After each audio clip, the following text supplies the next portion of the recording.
एक गांव में बाबूलाल अपनी पत्नी के साथ रहता था।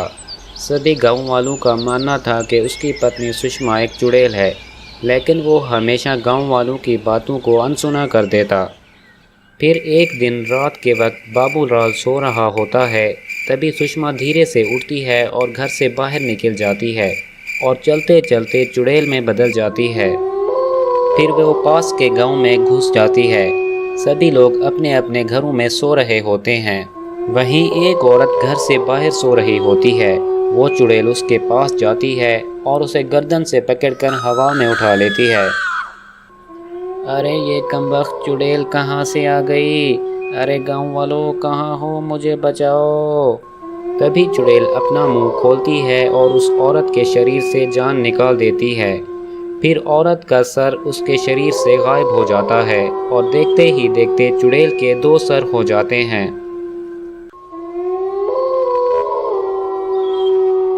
फिर चुड़ैल अपने घर की ओर चल देती है और दोबारा औरत के भेष में आ जाती है। फिर सुबह होने पर सरकटी लाश देखकर गांव वाले डर जाते हैं और उसकी मौत की खबर आसपास के गांव में भी फैल जाती है। फिर बाबूलाल सरकटी लाश के बारे में सुषमा को बताने के लिए कमरे में आता है। अरे सुषमा, मैं तुम्हें सरकटी लाश के बारे में बताने के लिए आया हूँ। कल रात कोई इसका सर काट कर अपने साथ ले गया है। मुझे तो बहुत डर लग रहा है। अब हमें भी चौकन्ना रहना होगा। फिर अगले दिन रात होने पर जब बाबूलाल गहरी नींद में सो जाता है तो सुषमा उठती है और घर से बाहर निकल जाती है। फिर वो चुड़ैल में बदल जाती है। फिर वो अपना शिकार तलाश करने लगती है। तभी उसे सामने से एक औरत आती हुई दिखाई देती है और चुड़ैल फौरन से उसके सामने आ जाती है। अरे इसके तो दो सिर हैं। अरे ये चुड़ैल जहाँ कहाँ से आ गई? फिर वो चुड़ैल औरत को गर्दन से पकड़कर उसे हवा में उठा लेती है और अपना मुंह खोलकर उसके शरीर से जान निकाल देती है। इस तरह उस औरत का सर उसके धड़ से अलग होकर चुड़ैल के धड़ पर लग जाता है। फिर वो चुड़ैल वापस अपने घर आ जाती है। फिर सुबह होने पर गांव वालों को एक और सरकटी लाश मिलती है। गांव वाले घबरा जाते हैं। किसी को कुछ समझ नहीं आ रहा होता कि कौन औरतों के सर काट रहा है। फिर सब गांव वाले मिलकर इस घटना के बारे में सरपंच जी से बात करते हैं। अरे भाइयों, ये बहुत ही संगीन मसला है। कोई तो व्यक्ति है जो औरतों के सर काट रहा है। हमें तो और भी चौकन्ना रहना पड़ेगा। और सरपंच जी, कोई तो है जो रात के अंधेरे में औरतों को अपना निशाना बना रहा है। हमें उससे रंगे हाथों गिरफ्तार करना होगा। फिर रात होने पर भीमा अपने शरीर पर कंबल लपेट लेता है और सर पर औरत का बुखाटा पहनकर बीच रास्ते में खड़ा हो जाता है। फिर रात होने पर सुषमा अपने घर से निकल जाती है। तभी बाबूलाल की नींद भी खुल जाती है और वो भी उसके पीछे चल देता है। तभी सुषमा चुड़ैल बन जाती है। बाबूलाल की आंखें फटी की फटी रह जाती हैं। अरे अरे, ये कैसे हो सकता है? सुषमा तो चुड़ैल निकली। मुझे अभी सरपंच को बात जाकर ये बतानी होगी। तभी चुड़ैल आगे बढ़ जाती है। वहाँ उसका सामना भीमा से होता है। वो भीमा को औरत समझ रही होती है। अरे मर गए रे, ये तो एक चुड़ैल है और इसके तीन तीन सर हैं। मैं तो समझा था कि कोई आदमी होगा जो औरतों के सर काट रहा होगा। ये तो चुड़ैल निकली। अरे मर गए, अब मैं क्या करूं? तभी वो चुड़ैल उसके पास पहुंच जाती है और उसकी गर्दन पकड़कर उसे भी हवा में उठा लेती है। फिर वो अपना मुंह खोलकर उसके शरीर से जान निकालने लगती है, लेकिन वो खोटा होने की वजह से नाकाम रहती है। और ये क्या हुआ? मैं इसके बदन से इसकी जान क्यों नहीं निकाल पा रही? लगता है मुझे अपने खंजर से इसके सर को इसके बदन से जुदा करना होगा। अरे मर गया रे, ये चुड़ैल तो सर को तन से जुदा करने की बात कर रही है। अगर खंजर थोड़ा सा नीचे लग गया तो मेरी गर्दन सर से जुदा हो जाएगी। अब क्या करूं? तभी चुड़ैल अपने खंजर से उसके सर पर वार करती है और उसका सर तन से जुदा हो जाता है। भीमा धड़ के अंदर छुपा रहता है। फिर वो चुड़ैल उस सर को अपने सर के साथ जोड़ने लग जाती है लेकिन सर नकली होने की वजह से उसके सर के साथ नहीं जुड़ता और बार बार नीचे गिर जाता है। तभी बाबूलाल कुछ गांव वालों को लेकर वहां पहुंच जाता है। अरे देखो गांव वालों, ये वही चुड़ैल है जो सब गांव वालों के सर काट रही है। इसने सुषमा के शरीर पर भी अपना कब्जा किया हुआ है। तभी भीमा भी कंबल से बाहर आ जाता है और चुड़ैल उसे देखकर चौंक जाती है। अच्छा, तू औरत के रूप में बहरूपिया है। तुमने मुझे बेवकूफ़ बनाकर अच्छा नहीं किया। अब मैं तुम्हें नहीं छोड़ूंगी। फिर वो चुड़ैल उस भीमा की गर्दन पकड़कर उससे भी हवा में उठा लेती है। अरे अरे मर गया रे। अरे गाँव वालों, कोई मेरी मदद करो। अरे भाइयों, हमें उसकी मदद करनी होगी वरना वो चुड़ैल उसकी जान ले लेगी। अरे भाई, हम उसकी मदद कैसे करें? वो 3 सर वाली चुड़ैल हमें कच्चा ही खा जाएगी। मुझे ही कुछ करना होगा। अरे नाश मिटो, कोई तो मेरी मदद करो। अरे वहाँ खड़े खड़े क्या कर रहे हो? कोई तो मेरी मदद करो। हा हा हा हा हा हा, कोई तेरी मदद नहीं करने वाला। अब मरने के लिए तैयार हो जा।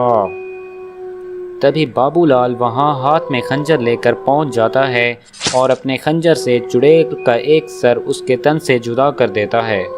चुड़ैल का एक सर कटते ही एक औरत जिंदा हो जाती है। अरे बाबू भैया, बहुत बढ़िया। इसका एक सर कटते ही एक औरत जिंदा हो गई। फिर बाबूलाल चुड़ैल का दूसरा सर भी काट देता है। इस तरह दूसरी औरत भी जिंदा हो जाती है।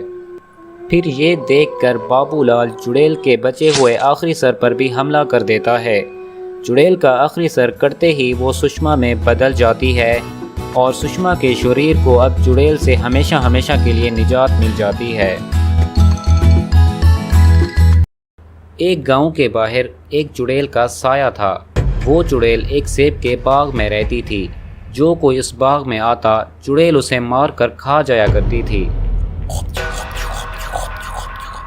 लेकिन जल्द ही गांव के लोगों को पता चल जाता है कि उस बाग में कुछ न कुछ गड़बड़ ज़रूर है, तो वो उस बाग में जाना और सेब तोड़ना छोड़ देते हैं। अरे ये क्या हो गया है? धीरे धीरे तो लोगों ने बाग में आना ही छोड़ दिया है। अब मैं किसे खाऊंगी और कैसे अपनी भूख मिटाऊंगी? तभी चुड़ैल की नज़र सामने लगे सेबों पर पड़ती है। अरे वाह, मज़ा आ गया। ये तो मेरे जहन में आया ही नहीं कि अगर लोग मेरे पास नहीं आ सकते तो मैं तो उनके पास जा सकती हूँ ना। हा हा हा हा हा हा। इसके बाद चुड़ैल एक सुंदर औरत का रूप धार लेती है और जंगल से सेब इकट्ठे करके बेचने लगती है। सेब ले लो सेब, खूब रसीले सेब, सेब ले लो सेब। फिर गांव वाले धड़ाधड़ वहां पहुंच जाते हैं और उससे सेब खरीदने लगते हैं। सेब खरीद कर गांव वाले वहां से चले जाते हैं। हा हा हा, अब ये शिकार तो फंस गए। अब इन्हें सेब खाने दो और फिर देखना मेरा कमाल। उधर रात के वक्त कल्लू और पुतन सेब काटने लगते हैं। तभी चुड़ैल भी गांव में आ जाती है और पुतन के घर खिड़की से झांकने लगती है। अरे पुतन भैया, जल्दी काटो। सेब देखकर हमसे रहा नहीं जा रहा। सब्र कर मेरे भाई, काटने तो दे। फिर वो दोनों सेब खाने लगते हैं। उधर चुड़ैल जो उन्हें खिड़की से देख रही होती है, मन ही मन खुश हो रही होती है। खाओ खाओ, फिर देखो मेरे सेबों का कमाल। हा हा हा हा हा। जैसे ही कल्लू और पुतन सेबों को खाते हैं तो वो गायब हो जाते हैं और उनकी जगह पर 2 सेब बन जाते हैं। तभी चुड़ैल अंदर आती है और कहती है, हा हा हा हा, अब इसी तरह मैं धीरे धीरे सब गांव वालों को अपना शिकार बना लूंगी। ऐसा इसी तरह चलता रहता है। लेकिन एक दिन गांव वालों को चुड़ैल के बारे में पता चल जाता है और वो तांत्रिक के पास चले जाते हैं। फिर तांत्रिक और गांव वाले हाथ में गंगा जल लेकर उस सेब के बाग में चले जाते हैं। अरे मैं तो कहता हूँ इसे यहीं फेंक देते हैं और यहाँ पर आग लग जाएगी। हाँ हाँ, इसे फेंक दो, जल्दी करो। वो चुड़ैल जहाँ कहीं भी होगी वहीं मर जाएगी। फिर गांव वाले गंगा जल को उस बाग में फेंक देते हैं, जिसके कारण पूरे बाग में आग लग जाती है और जो बंदे सेब बन गए थे वो भी अपनी असल शक्ल में वापस आ जाते हैं और चुड़ैल जल कर मर जाती है। फिर गांव वालों को चुड़ैल के साए से निजात मिल जाती है और सेब का बाग भी ठीक हो जाता है। एक गांव में एक आम का बाग था। वहाँ बहुत ही रसीले और स्वादिष्ट आम लगते थे, इसलिए दूर दूर से लोग उस बाग के आम खाने के लिए वहाँ आते थे। उस बाग का मालिक दीनू धीरे धीरे आम बेचकर अमीर हो गया था। एक दिन दो गांव वाले उस बाग में आम खाने के लिए आते हैं। न्याम न्याम न्याम। भैया एक बात तो है, इस बाग के आम जैसे आम मैंने कभी नहीं खाए। बहुत ही रसीले और स्वादिष्ट आम हैं। हा हा हा हा हा। तभी कहता हूँ तुम लोग किसी अच्छी जगह ले जाने के लायक नहीं हो। हा हा हा हा हा हा। खाओ खाओ, क्या याद करोगे। उस बाग के चर्चे दूर दूर तक फैल जाते हैं। एक दिन दो औरतें एक पेड़ के नीचे खड़ी बातें कर रही होती हैं। हे दीदी, आपने गांव के आम खाए हैं? सुना है बहुत ही लजीज होते हैं। अरे हाँ दीदी, मैंने कल रिकिया के पापा को बोला था कि लेके आए आम, हम भी तो खाएं कि कैसे आम है वो। उनकी बातें पेड़ पर खड़ी हुई चुड़ैल सुन रही होती है, जो कि फलों की शौकीन होती है। क्या रसीली बातें कर रहे हैं ये लोग, ऐसे आम मेरी नज़रों से कैसे बच गए। मैं भी जाऊंगी और खाऊंगी वो आम। हा हा हा हा हा हा। उसी रात चुड़ैल आम खाने के लिए उस बाग में दाखिल होती है, लेकिन जैसे ही चुड़ैल बाग में दाखिल होती है तो बाग में रखवाले पर मौजूद कुत्ते उसे घेर लेते हैं और उस पर भौंकने लगते हैं। चुड़ैल डर के मारे एक पेड़ पर चढ़ जाती है। अरे मर गई रे, इस बाग के मालिक ने तो कुत्ते छोड़ रखे हैं, पहले इन्हीं को ही ठिकाने लगाती हूँ। चुड़ैल अपने जादू से कुत्तों को भगा देती है और फिर आम खाने लगती है।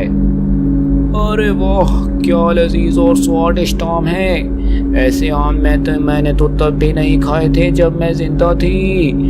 अब मैं यहीं रहूंगी। फिर चुड़ैल वहीं रहने लगती है। वो रात के वक्त जमकर आम खाती और दिन के वक्त गायब हो जाती थी। कुछ दिनों बाद आम का मालिक दीनू वहाँ पर आता है और पेड़ों की दुर्दशा देखकर दुखी होते हुए फरमाता है, अरे ये क्या, किसने मेरे बाग को खराब किया। ऐसे तो मेरा बहुत सारा नुकसान हो जाएगा। मैं एक चौकीदार रख लेता हूँ। फिर दीनू एक चौकीदार जिसका नाम छुट्टन था उसे बाग की रखवाली के लिए रख लेता है। छुट्टन एक नंबर का शराबी होता है। वो रोज रात को शराब पीता है। एक रात जब चुड़ैल बाग में आम खा रही होती है तो छुट्टन उसे देख लेता है। छुट्टन ने शराब पी रखी होती है। ए शराबी, मेरा मूड खराब मत कर, चल भाग यहाँ से। चुड़ैल टाइप औरत, तो मुझे शराबी बोलते हैं, मैं अभी तुझे बताता हूँ। ऐसा कहकर छुट्टन एक डंडे के साथ चुड़ैल को मारने लगता है। ये ले, ये ले, ये ले। ए शराबी, मत मार मुझे गुस्सा आ रहा है, मैं भी तुझे बताती हूँ। ऐसा कहकर चुड़ैल गुस्से से नीचे उतरती है और छुट्टन को गर्दन से पकड़ लेती है। अरे तो रुक, मैं अभी तुझे मजा चखाती हूँ। ऐसा कहकर चुड़ैल छुट्टन को पटक देती है और छुट्टन बेहोश हो जाता है। अगले दिन जब उसे होश आता है तो गांव वाले और दीनू उसके सामने खड़े होते हैं। अरे छुट्टन जी, तुम्हारा हाल किसने किया है? लगता है किसी ने तुम्हें कुत्ते की तरह पीटा है। हा हा हा हा हा हा। अरे यार, मजाक मत करो, उस चुड़ैल नुमा औरत ने मुझे पटक पटक कर मारा है।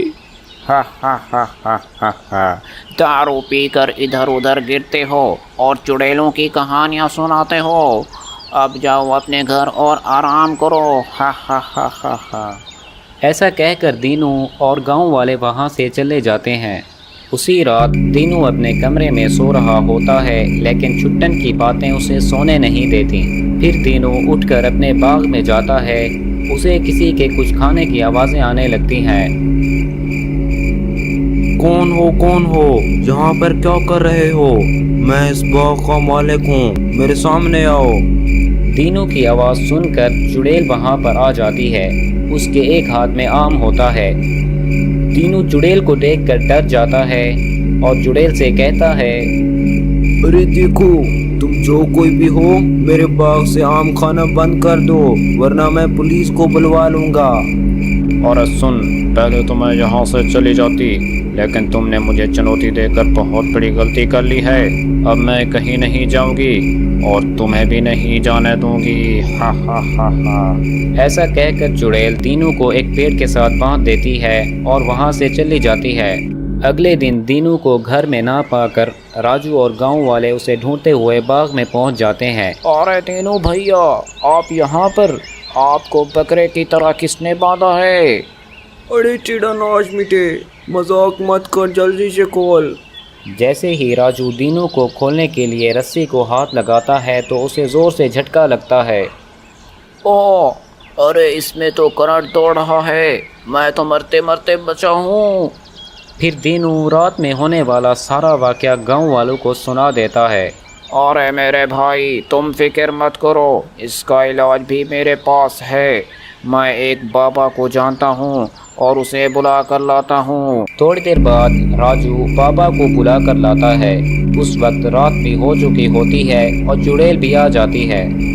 औरत चुड़ैल, जल्दी से इस दीनू को खोल दो, वरना मैं तुम्हें बकरी बना दूंगा। लेकिन चुड़ैल के सामने उस बाबा की एक भी नहीं चलती। वो अपनी शक्ति से उसे भी दीनू के साथ बांध देती है। अरे भाई, ये कैसे बाबा को बुला कर लाए हो? अरे मुझे लगता है ये कोई जूनियर बाबा है। अब मुझे किसी सीनियर बाबा को बुला कर लाना होगा। फिर राजू एक सीनियर बाबा को बुला कर लाता है। बाबा अपने साथ एक सेब लेकर आता है और चुड़ैल से कहता है कि ये दुनिया का सबसे मीठा सेब है और मैं इसे खा रहा हूँ।